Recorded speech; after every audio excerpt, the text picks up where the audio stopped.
이 모파상의 대표적인 단편 소설 중에요. 이 목걸이라는 이 소설이 있습니다.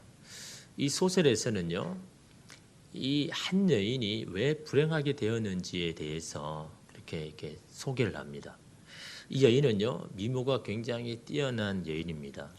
근데 이 여인은 가난한 사무원의 딸로 이렇게 태어났습니다. 아름다운 미모뿐만 아니라 꿈도 굉장히 원대했습니다. 많은 꿈을 그렇게 가지고 살았지만 결국은 학업 관리와 이렇게 결혼을 하게 됩니다. 그러니까 자기가 항상 꾸었던 꿈과 현실 사이에서 많이 괴로워하고 힘들어하였던 여인이었습니다. 그 눈을 감으면요, 아주 큰 저택에 어리어리한 가구들이 있고 또 하인들이 자신을 시중하는 그런 모습에 꿈을 꾸듯이 눈을 감으면 그게 다 이렇게 보이는 겁니다. 그런데 눈을 뜨면 꿈과는 전혀 상관없이 비루하기 짝이 없는 자기 자신을 보이는 거죠. 낡은 의자, 초라한 집, 하인은커녕 자신이 빨래를 해야 되고 청소를 해야 되고 밥을 해야 되는 그런 현실 가운데 처하게 된 거죠. 그러니 여러분, 하루하루의 삶이 행복할 리는 없는 거죠. 날마다 항상 마음속에는 그런 불안함, 불만족, 그런 내가 이런 사람인데라는 이런 욕구가 이 여인에게 있었던 겁니다. 오늘 남편이 이 파티 초대장을 가지고 왔습니다. 부부가 이 파티에 참석을 해야 된다라는 거죠. 그 자리 연회를 마련한 사람은 이 고관 대작이었기에 많은 사람들이 참석을 하는 겁니다. 그래서 이 여인이 이야기를 듣고 이제 내가 정말 누구인지를 좀 보여줘야 할 좋은 기회다라고 생각을 한 겁니다.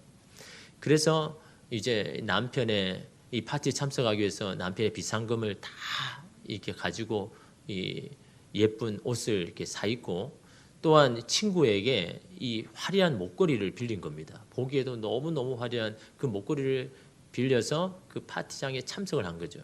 그 사람들이 이 여인에게 막 집중하는 겁니다. 춤을 출 때마다 아름다운 드레스와 이 목걸이가 보이니까 사람들이 초점이 다 이렇게 모이는 겁니다.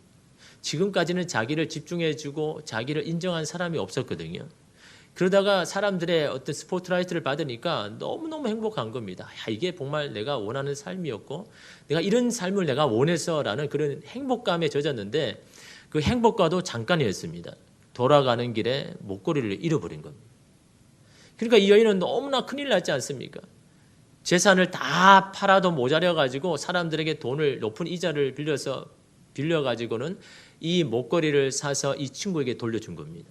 그 대가로 이 빚을 갚기 위해서 10년 동안 정말 이 지독한 가난 가운데 힘든 가운데 산 겁니다. 그 잠깐의 그 행복을 위해서 말입니다. 그 10년이 지난 후에 길거리에서 이 목걸이를 빌려준 친구를 만났는데 이 친구가 자기를 알아보지 못하더라는 거죠. 왜냐하면 10년 동안 너무너무 힘들게 사니까 너무 늙어버린 겁니다. 도무지 알아보지를 못하는 거죠. 이 여인이 이 친구에게 내가 누구라는 걸 이야기하니까 그때야 깨닫는 겁니다. 그리고는 이 친구에게 자기가 10년 동안 이 목걸이 때문에 당했던 너무나 힘든 삶을 막 이야기하는 겁니다. 그러자 이 친구가 너무 놀라는 겁니다. 그러면서 이렇게 말합니다. 가엾어라, 내 목걸이는 가짜여서 몇 푼도 안 되는 사구려였다고. 또 이것 때문에 10년 동안 그렇게 힘들게 살았느냐? 친구의 말을 들은 그녀는요, 기절할 듯이 너무나 속상했습니다. 왜냐하면 그 잠깐의 행복 때문에 여러분 10년을 바꾼 거잖아요.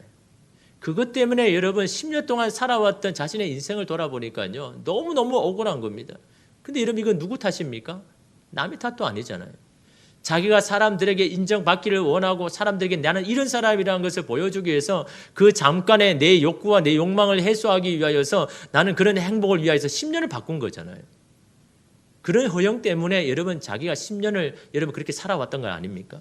이 여인을 불행하게 만든 것은 결국은요, 내 안에 해소되지 않은 이 욕망, 남에게 인정받기를 원하는 내가 이런 사람인데라는 것을 사람에게 좀 보여주고 싶은 이 욕망이 결국은요, 이 여인을 불행하게 만들었다라는 이런 그런 내용 아닙니까? 이런 그래서 허영을 영어로는요, vain glory랍니다. 비어있는 영광. 겉에 보면 뭔가 있을 것 같은데 안에는 아무것도 없는 비어있는 영광이 바로 이 허영이다라는 거죠. 그래서 허영이라는 이 한자 단의 뜻도요, 겉은 화려하지만 속은 초라하기에 짝이 없는, 속인 비어있는 이게 한자의 뜻입니다. 허영이요. 내가 이 정도의 사람이라고 남에게 보여주고 싶은 욕망이 바로 이 허영이다라는 거죠. 근데 이런 허영이 거기서 끝나는 것이 아니라 나를 우월하게 보이기 위해서 남과 비교하고 남을 쉽게 판단하고 정지하는 데까지 이른다라는 거죠.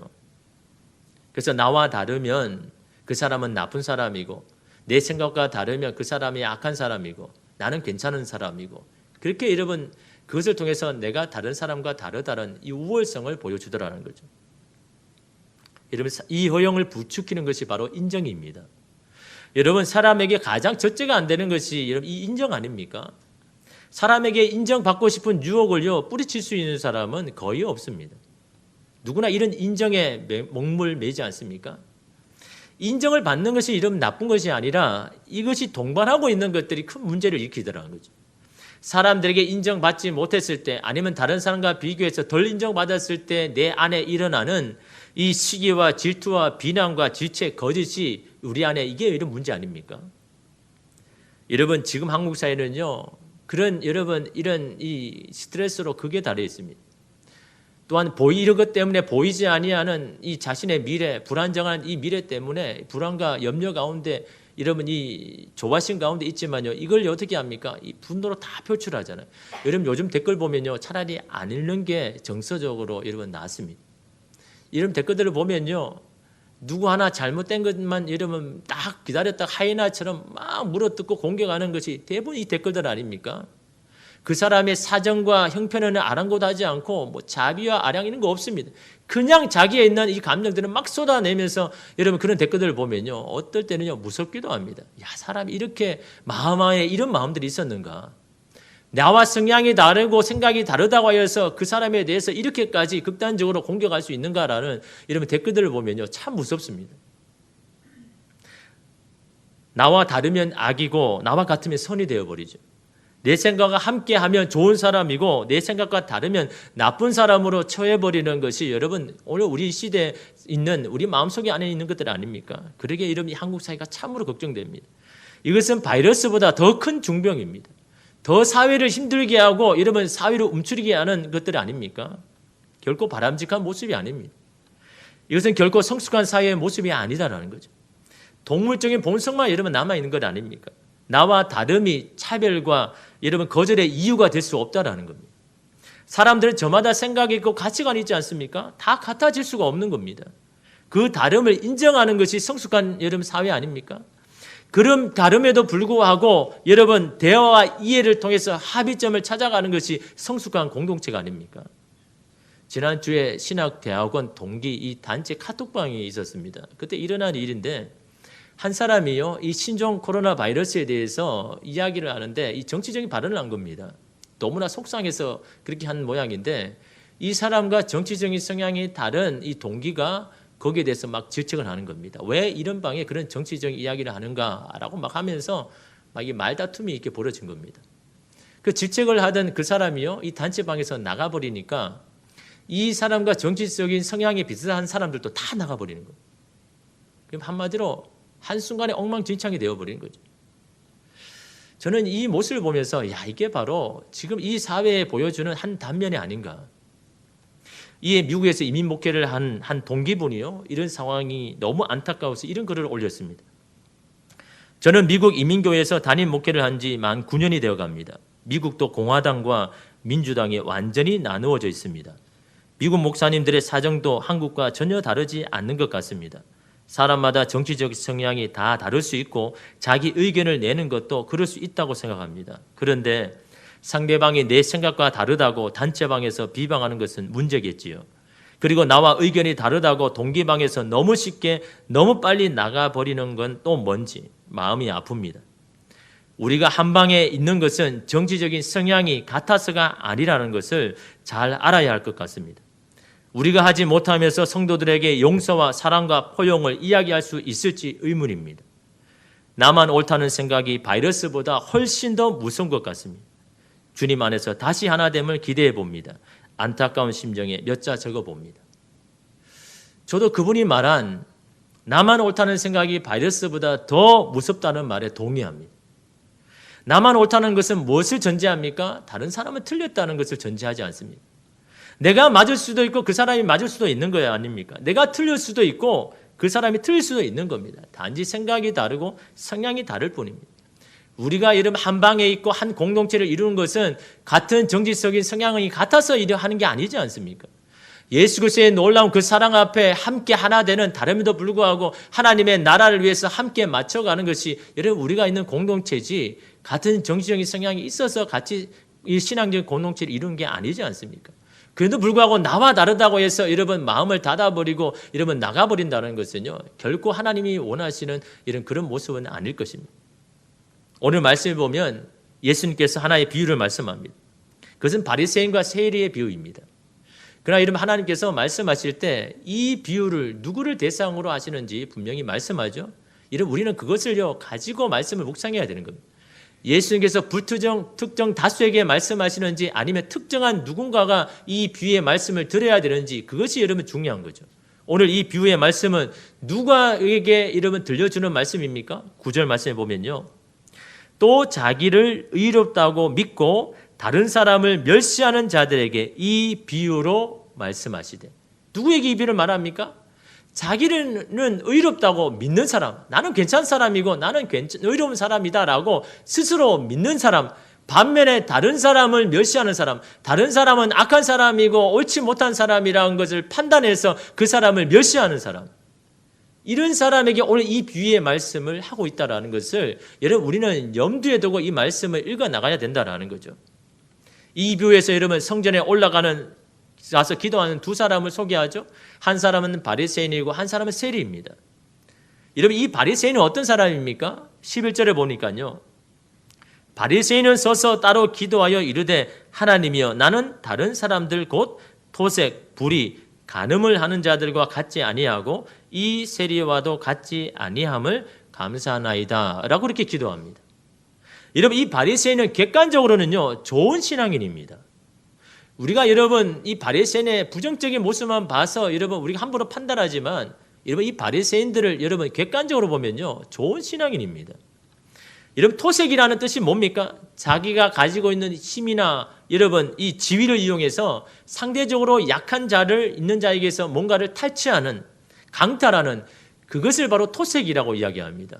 근데 이 바리새인은요 적어도 그런 토색으로 자신의 부를 쌓지 않았다고 말하고 있는 겁니다.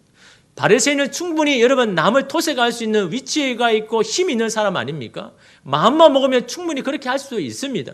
다른 모든 사람이 그렇게 하고 있지만 이 바리새인만은요 그렇게 하지 않았다는 거죠. 나는 내 힘을 가지고 연약한 사람들을 뺏지 않았다. 나는 그렇게 살지 않았다라고 말하고 있는 겁니다. 또한 여러분 이 불이라는 것은요 하나님이 요구하시는 정의나 공의를 왜곡하거나 무시하는 행위, 그걸 불이라는 거죠.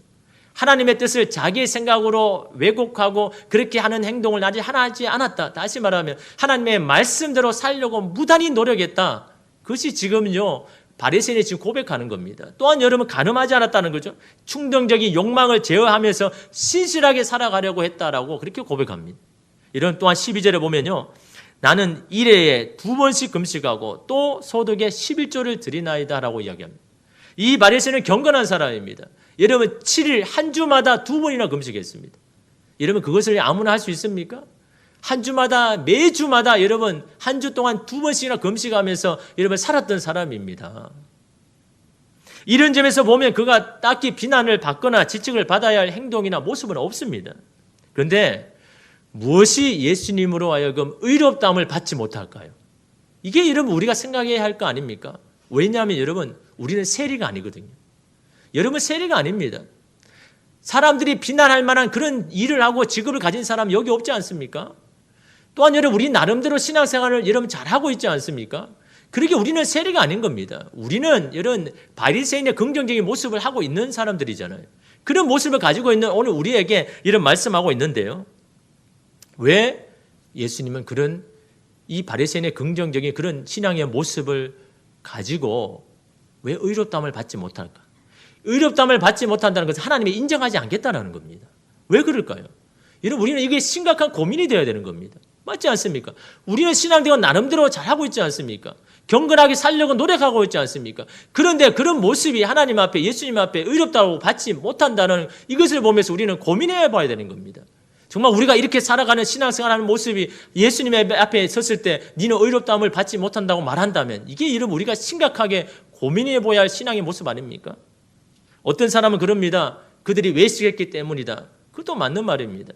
이런 외식이라는 게 뭡니까? 겉과 속이 다른 거잖아요. 겉으로는 내가 행복하게 신앙생활하는 것 같지만 속은 너무 힘든 것, 이게 외식 아닙니까? 그런데 여러분 우리가 곰곰이 생각해 봐야 될 것은요, 사실 그런 외식으로라도 그들이 행한 것을 우리가 따라하기 힘들다라는 거죠. 쉽지 않은 일이라는 거죠. 물질에 대한 욕심, 성에 대한 욕망을 제어하는 것, 이게 쉬운 일입니까? 그들이 외식으로 그렇게 했다는 것은요, 대단한 겁니다. 우리는 그렇게 할 수도 없지 않습니까? 그러나 바리새인은 그렇게 하려고 몸부림쳤다라는 겁니다. 사실 우리는 어떻게 보면 바리새인보다 신앙생활을 잘 못하고 있는 것과 마찬가지 아닙니까? 그럼에도 불구하고 예수님께서 보시는 이 바리새인이 의롭다함을 받지 못하는 이유가 뭡니까? 이러면 11절을 다시 보면요, 바리새인은 서서 따로 기도하여 이르되 하나님이여 나는 다른 사람들 곧 토색, 불의, 간음을 하는 자들과 같지 아니하고 이 세리와도 같지 아니함을 감사하나이다. 하나님 앞에 자기의 것들을 자랑하는데 뭘 가지고 자랑합니까? 저 사람과 같지 아니하는, 이게 두 분이나 이야기하죠.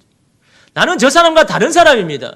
저 사람에 비해서 나는 또 그래도 괜찮은 사람입니다. 저 사람은 악한 사람이고 나는 선한 사람입니다. 나는 그래도 하나님 앞에 의로운 사람이다라는 것을요, 자기 스스로 판단해서 하나님 앞에 그걸 가지고 인정받으려고 하는 것.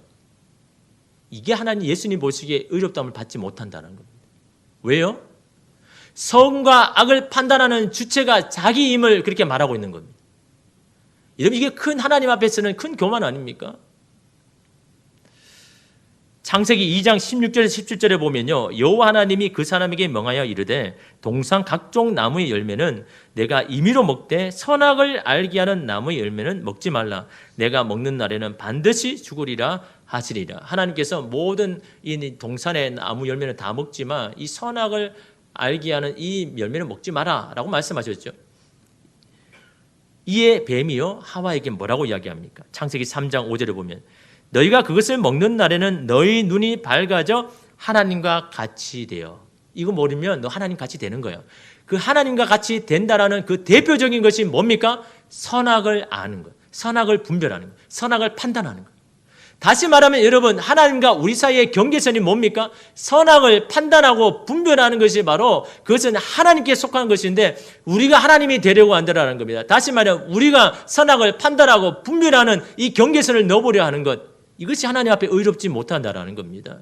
우리 안에는 여러분 그런 욕망이 있는 겁니다. 내가 선악을 판단하고 분별하려고 하는 것.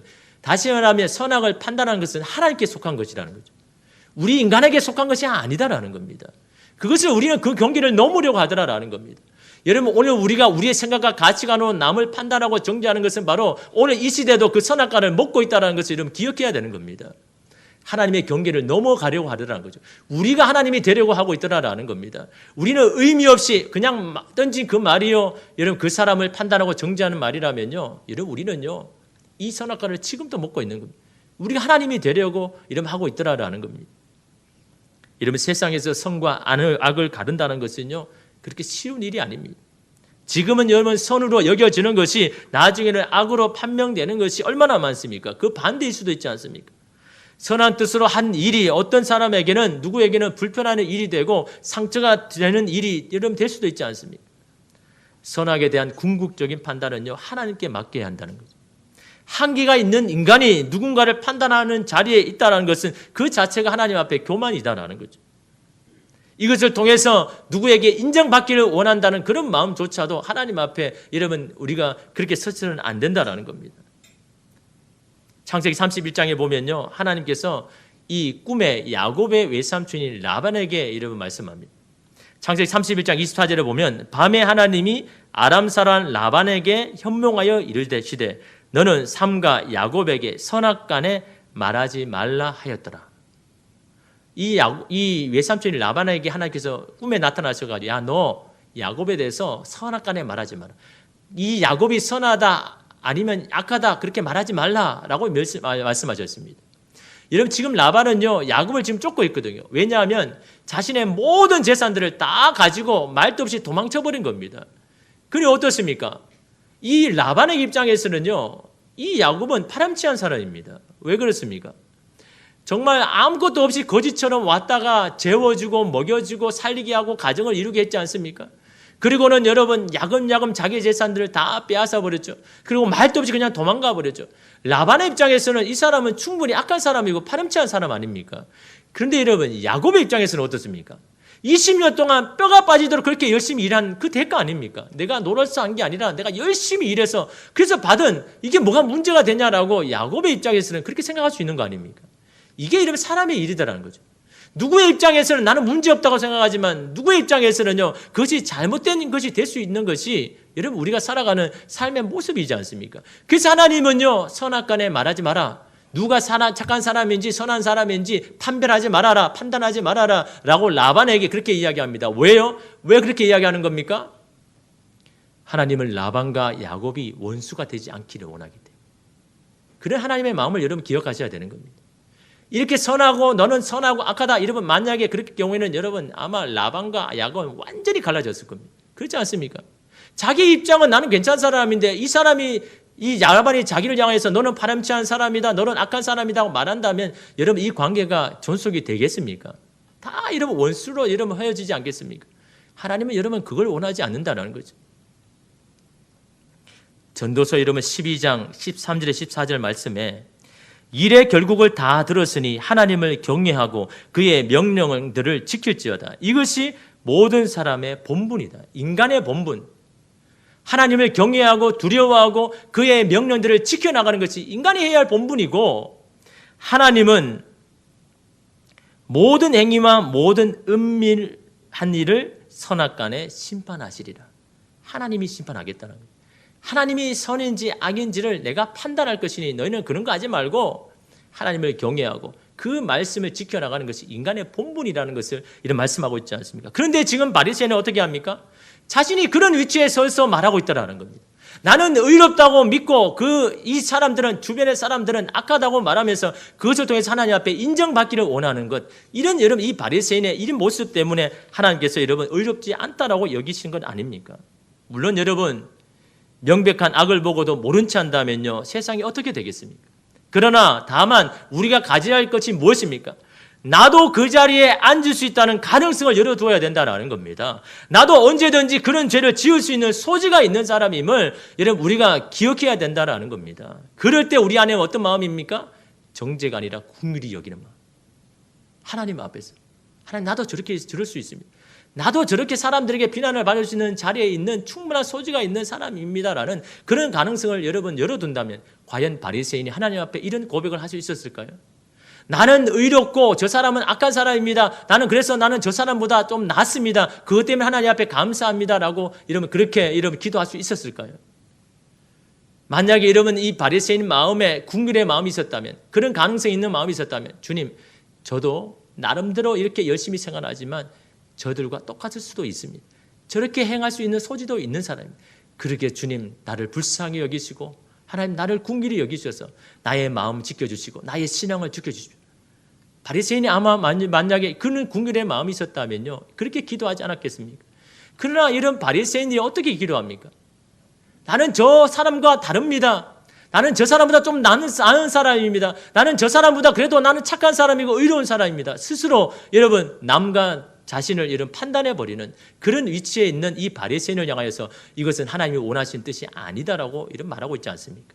또한 여러분 세리는요 사실 하나님 앞에 의롭다게 받을 만한 그런 처지가 아니지 않습니까? 동족의 피를 빨아서 자신의 배를 채우는 사람 아닙니까? 그런 세리가 어떻게 하나님 앞에 의롭다함을 받습니까? 여러분 그 이유가 뭘까요?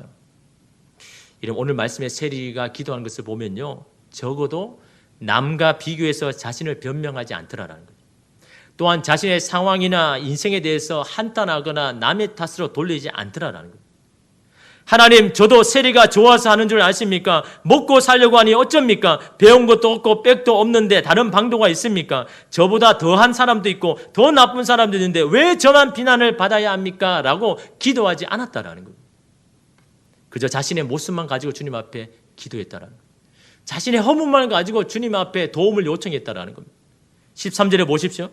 세리는 멀리 서서 감히 눈을 들어 하늘을 쳐다보지도 못하고 다만 가슴을 치며 이르되 하나님이여 불쌍히 여기소서 나는 죄인으로소이다 하였느니라. 왜 세리는 하늘을 쳐다보지도 못하고 땅을 쳐다보면서 가슴을 치면서 이렇게 기도합니까? 자신이 잘못한 것을 알기 때문에 그렇지 않습니까? 알면도 불구하고 잘 되지 않는 자기 자신을 자책하면서 하나님 나는 왜 이렇습니까? 하나님 내가 이 일 때문에 사람들을 힘들게 하고 하나님 앞에도 부끄러운 일인데 이것을 내가 중단하지 못하는 나는 왜 이런 겁니까? 왜 이렇게 계속해서 이것을 중단하지 못하고 하나님이 기뻐하시는 일을 하지 못하는 하나님 나를 불쌍히 여기고 나를 하나님 도와주십시오. 세리는 그런 기도하고 있지 않습니까? 여러분 오늘 우리가 처한 위치가 어디입니까? 여러분 오늘 우리 대부분은 다 바리새인의 위치에 있지 않습니까? 우리는 세리가 아닙니다. 그래도 나름대로 우리가 하나님 앞에서 괜찮은 일들을 하고 있고 남에게 비난받을 만한 그런 일을 한 사람이 없지 않습니까? 또 나름대로 신앙생활 여러분 열심히 하려고 하지 않습니까? 그런 오늘 우리에게 필요한 것은요 바로 긍휼히 여기는 마음. 여러분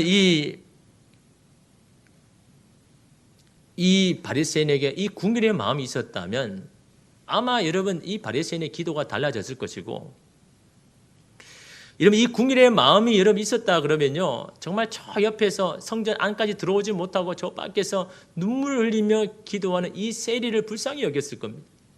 나도 옛날에 저랬는데 나도 옛날에 저랬는데 저렇게 기도해도 잘 바뀌지 않는 자신의 모습을 보면서 얼마나 힘들까. 아마 긍휼의 마음이 있었으면요 아마 그 자신이 기도하는 것을 멈추고 그 사람에게 찾아가서 이렇게 위로해 줬을 겁니다. 예전에 저도 그랬습니다. 아니 지금도 그렇습니다. 죄에서 벗어나려고 부단히 노력을 하지만 잘 되지 않습니다. 그러기 하나님 앞에 은혜를 구하십시오. 함께 하나님의 긍휼을 바라는 기도를 함께 합시다. 이렇게 이런 바리새인이 하지 않았을까? 얼마 전 기사에 보니까요 대구의 한 건물주가 월세로 옥수수 가게에서 있는 이 세입자에게 이런 전화를 했다고 합니다. 이번 달 가게 세를 안 받을 테니 사람도 안 오는데 마음 편히 쉬세요. 여러분 얼마나 선한 마음입니까? 월세 안 받겠다라는 거죠. 지금 너무 힘든 당신의 마음 생각하시고 그냥 편하게 그냥 있으라는 거예요. 아마 여러분 이 건물주는 그런 긍휼한 마음이 있었을 겁니다. 예전에는 자신도 그 건물에 임대를 살면서 하루하루 장사가 안 될 때 마음이 초조해지고 이 월세 한 달 월세를 어떻게 갚을까라고 하는 그런 초조한 마음을 아마 그도 경험해 봤을 겁니다. 나도 예전에 저랬는데 그런 여러분 그 긍휼한 마음이 이 사람에게 있었기에 여러분 그 세입자에게 여러분 이 월세를 안 받는 건 아닙니까? 여러분 힘들고 어려울수록요 서로를 향한 마음의 문을 열고 긍휼한 마음으로 대하는 것이 필요한 때 아닙니까? 강한 사람은 약한 사람을 배려하고 많이 가진 사람은 부족한 사람에게 손을 내밀 때 어떤 어려움도 이겨낼 수 있는 힘이 여러분 거기서 공급되는 건 아닙니까? 스위스 태생의 프랑스 건축가인 르 코르비지에의 열린 손이라는 이런 작품이 있습니다. 형태는 아주 단순하죠. 그냥 활짝 편 이 손바닥의 형상입니다. 그가 여러분 이 손바닥에만은 이 아무것도 아닌 것 같지만요. 이렇게 하는 여러분 이유가 이 세계 대전 가운데 너무 사람들이 마음이 닫혀져 있습니다. 서로 적대하는 마음, 서로를 수용하고 받아들이는 마음이 너무너무 여러분 없는 아마 지금 이 시대와 마찬가지죠. 그런 가운데 뭘 던집니까? 누군가를 받아들이기 위해서 무장해제를 해야 한다는 겁니다. 누군가가 다가올 수 있도록 누군가를 받아들이기 위해서는 우리의 손을 펼쳐야 된다라는 그걸 여러분 말하고 있지 않습니까? 적대감이 넘치는 세상에 살면서도 서로를 받아들이는 환대의 공간을 넓히는 것이 바로 우리가 살아가야 할 힘이 바로 거기서 공급된다라는 그런 메시지 아닙니까? 교회가 이런 열린 손이 있다면 얼마나 좋을까요? 신앙생활하는 오늘 우리들이 이런 열린 손으로 사람들을 환대하는 받아들이고 수용할 수 있는 그런 마음이 여러분 있다면 여러분 이 세상에서 오늘 우리 할들이 여러분 있지 않겠습니까? 서로를 향한 반목과 질시와 증오가 넘치는 사회에 살던 자들이 교회에 들어오면 설당을 얻고 어머니의 품에 안기듯 편히 쉴 수 있는 공간이 여러분 될 수 있다면 여러분 얼마나 좋을까요? 그런 쉼을 통해서 얻어진 힘이요 황량한 사회를 조금씩 바꿔 나가는 겁니다. 그런 것들이 모여서 광야의 길을 내고 사막의 강을 내시는 하나님의 역사를 오늘 우리가 이루어가는 것 아닙니까? 지금 우리에게 필요한 것은요 서로에 대한 비난과 정죄를 중단하고 서로에 대한 환대의 손을 내밀 때 아닙니까? 그리고 주님의 긍휼함을 바라면서 이 땅을 고쳐주시기를 하루속히 하나님 고쳐주시기를 여러분이 기도해야 할 때 아닙니까? 또한 여러분 이 어려운 시기에 힘겨워하는 자들을 여러분 위로하고 그들을 위해서 여러분이 기도하는 것, 또한 그들을 여러분 품을 수 있는 그런 환대의 마음을 가지는 것이 오늘 우리가 이 어려운 시기에 이 자리에서 예배드리는 그런 마음을 가져야 할 여러분 우리가 아닙니까? 여러분 이 예배 가운데 여러분이 기도한 여러분 오늘 그런 마음을 가지고 여러분 이 나라 이 민족을 위해서 여러분 기도하시기를 바랍니다. 먼저 우리 자신을 여러분 돌아보셔야 됩니다. 역대상에 나오는 뭐라고 이야기합니까? 너희가 마음을 겸비하여 자신의 죄를 고백하면 하나님께서 이 땅을 고치겠다고 말씀하셨습니다. 다른 사람을 볼 필요가 없습니다. 누구를 탓할 필요도 없습니다. 오늘 우리가 주님 앞에서 온전한 신앙생활을 잘하고 있는지, 우리가 믿음으로 잘 살고 있는지, 오늘 우리가 그 작은 예수 그리스도의 모습으로 이 세상 가운데 그렇게 살아가고 있는지 우리 자신을 돌아보면서 우리 자신을 주님 앞에 불쌍히 여기는 마음으로 구하고 기도할 때 하나님께서 그 기도를 들으시고 하나님께서 이 땅을 고치실 줄 믿습니다. 이 땅을 고칠 수 있는 그런 그 길을 열어주는 저와 여러분이 되기를 간절히 소망합니다. 기도하겠습니다.